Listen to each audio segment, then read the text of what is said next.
le témoin RMC.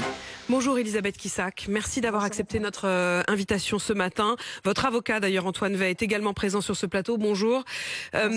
Elisabeth Quissac, vous êtes la mère d'Amandine Giraud, qui est une jeune femme de 27 ans qui avait perdu la vie en 2018. Elle venait d'intégrer la brigade fluviale de la police de Paris et elle s'est noyée pendant un exercice. C'était donc il y a 5 ans. Le courant de la Seine était extrêmement fort ce jour-là. C'était le 5 janvier 2018.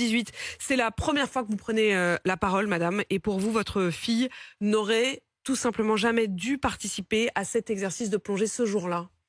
Non, elle n'aurait jamais dû plonger parce que la crue était la Seine était très haute, le courant était très fort. Tout le monde savait que le bras de la Monnaie était le bras de la Monnaie, c'est le petit bras qui longe l'île de la Cité. Donc c'est vraiment au milieu de Paris. C'est le petit bras qui a en face la préfecture. Voilà. Qui est entre Notre-Dame et la préfecture. Et tout le monde sait que à cet endroit-là, c'est un endroit hyper dangereux en temps normal. Donc avec la crue, c'était d'autant plus stupide de faire ce genre d'exercice. Voilà. On vous appelle à ce moment-là pour vous dire votre fille a disparu.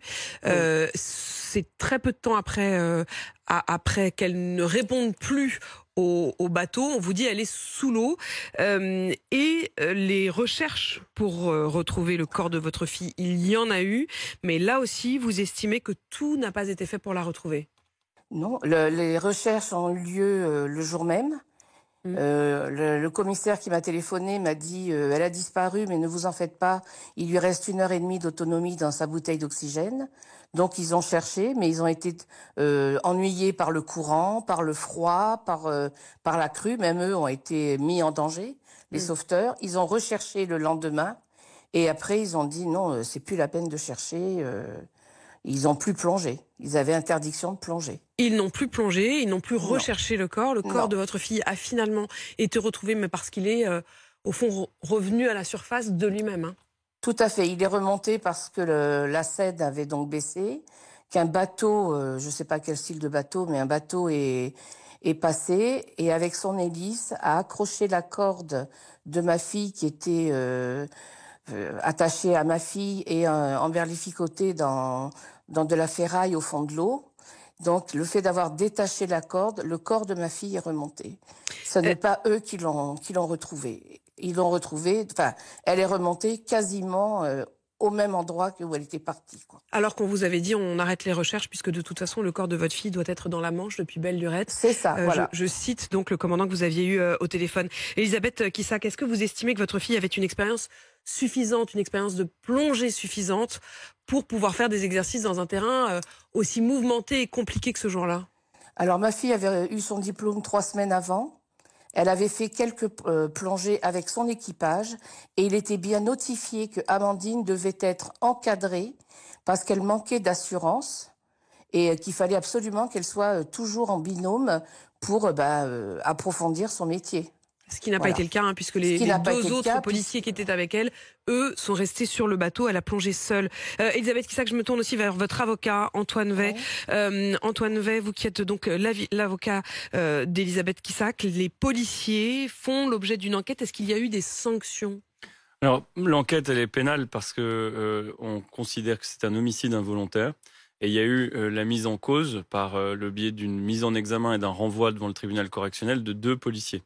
Ce qu'on leur reproche principalement, c'est d'avoir exposé cette personne, Amandine, à une plongée qui était complètement dangereuse en réalité, et tout un tas de dysfonctionnements qui justifient leur renvoi devant le tribunal correctionnel aujourd'hui. Ensuite, l'information judiciaire a permis quand même de critiquer fortement, par exemple, l'absence de cadre écrit pour ce type d'entraînement, les modalités de recrutement qui ont eu lieu et qui font que c'était pas forcément des personnes suffisamment entraînées qui ont exposé cette policière à cette situation. Et donc, on a effectivement un procès dont on espère qu'il va conduire à une audience publique utile. Parce que au-delà de ce qui s'est passé, qui est tragique, qui met en cause des personnes, qui seront probablement sanctionnées pour ça, ce qui est important, c'est de comprendre ce qui s'est passé pour que des modifications soient faites au sein de ce type d'exercice. Pour la suite et pour ce type d'exercice, pour d'autres policiers ou policières à venir. Mais les 2 policiers qui étaient sur le bateau, qui ont donc envoyé Amandine en plongée, ils sont toujours en exercice. Ils sont en exercice, ils sont plus dans la brigade fluviale, mais ils sont en exercice et ils seront jugés. Et donc, le tribunal devra apprécier si finalement leur faute les disqualifie de pouvoir continuer leur fonction. Mais surtout, ce qui est important, c'est que ce type d'affaires arrive assez régulièrement dans des administrations comme la police, les pompiers, etc., qui sont soumis à des conditions d'exercice, à des conditions d'entraînement qui sont parfois assez mal encadrées et qui malheureusement Et on a conduisent parfois à des des exemples situations aussi dans tragiques. l'armée et on en parle régulièrement. Elisabeth Kissac, un dernier mot avec vous. Ce procès dont parle Maître Antoine Wey, qu'est-ce que vous en attendez? Qu'est-ce que vous en espérez? Alors j'espère qu'ils vont reconnaître leur incompétence, que leur incompétence va être reconnue également par la justice. J'en attends des sanctions je ne veux plus qu'ils fassent partie de la police. Ça, je veux plus. Je veux plus qu'ils aient affaire à des gens pour la plongée. Je ne veux plus qu'ils exercent, quel que soit le métier, au niveau de la plongée. Je les trouve vraiment incompétents et lâches. Pour moi, ils ont été lâches du début à la fin. Ils n'ont pas réagi comme il fallait. Ils n'ont pas... Ils ont été nuls, quoi. Pour moi, ils ont été nuls et il n'y a pas de raison qu'ils continuent d'exercer leur vie comme ils en avaient envie. Moi, ma fille, c'était son rêve, la brigade fluviale. Elle en est morte pour un exercice stupide. Stupide. Elle serait morte en allant chercher quelqu'un en détresse. Elle serait morte dans un exercice important et on m'aurait rendu son corps de suite. Je ne sais pas si j'aurais fait un procès. Je dis, elle serait morte en exercice. Mais là, aller chercher un caillou au fond de l'eau dans des conditions pareilles, non, je trouve ça vraiment d'une nullité pas possible.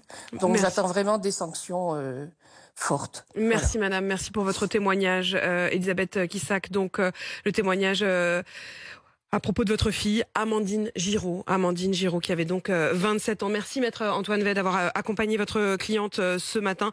Et on suivra bien sûr donc ce procès. Vous n'avez pas encore de date précise, hein, si j'ai bien compris. Et tout cela prend beaucoup de temps, trop de temps à vos yeux, Elisabeth Kissac. Il est 7h20.